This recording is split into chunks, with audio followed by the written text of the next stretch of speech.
बच्चों इस क्वेश्चन में हमें क्या देखना है कि हमें पता करना है कि क्या gx px का गुणनखंड है या नहीं। यहां पर हम क्वेश्चन नंबर सेकंड करेंगे। यहां पर बच्चों में px दिया है x की 3 प्लस 3 x की 2 प्लस 3 x प्लस 1 और gx दिया है x प्लस 2। तो बच्चों सबसे पहले इसके लिए जब हम हल करेंगे तो मैं मान लूंगा कि माना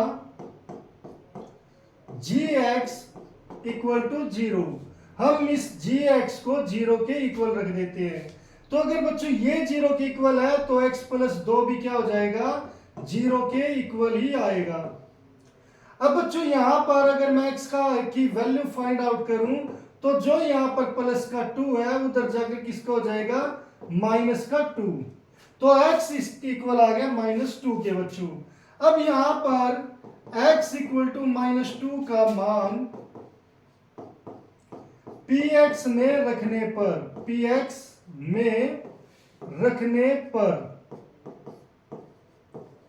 यहां पर बच्चों px क्या है, ये हमारा px है। तो बच्चों इसे ऐसे कैसे यहां पर हम उतार लेते हैं। तो ये x की 3 प्लस 3 x की 2 प्लस 3x प्लस 1 हो गया बच्चों। अब यहां पर हमने क्या कहा था, x इक्वल टू -2 का मान px में रखने पर।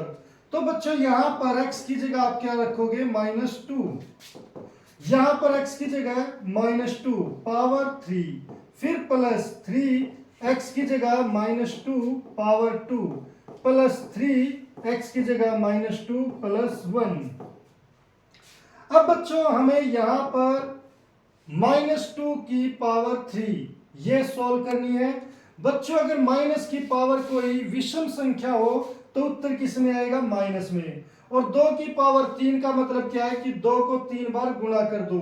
2 को 3 बार गुणा करोगे तो बच्चों ये 4 दूनी 8 आएगा। तो ये इसका आंसर आ गया बच्चों 4 दूनी 8, वो सॉरी 2 की पावर 3 8।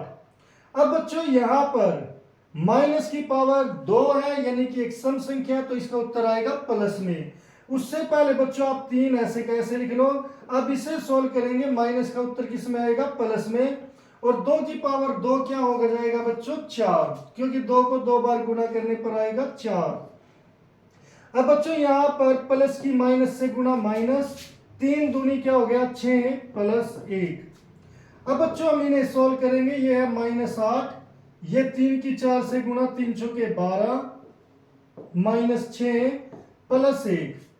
अब बच्चों हम यहां पर देखते हैं ये -8 ये -6, तो ये दोनों किसके हो गए, माइनस के है, तो जुड़ जाएंगे तो -14 हो जाएगा।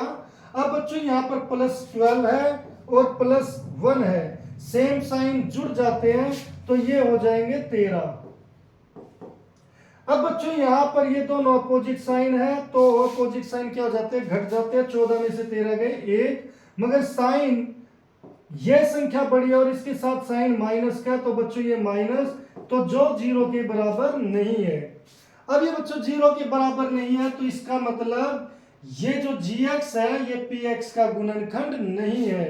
तो हम यहां पर लिखेंगे, इसलिए gx px का गुणनखंड नहीं है, गुणनखंड नहीं है। तो बच्चों इस तरीके से हम ये पता कर सकते हैं कि ये जो gx दिया है क्या ये px का गुणनखंड है। कई बार बच्चे गलतियां करते हैं कि px को 0 पुट कर देते हैं और उसे सोल्व करने लग जाते हैं कि x की 3 प्लस 3 x की 2। अब वो इसे सोल्व करते हैं जो उनके लिए ये काफी मुश्किल होता है।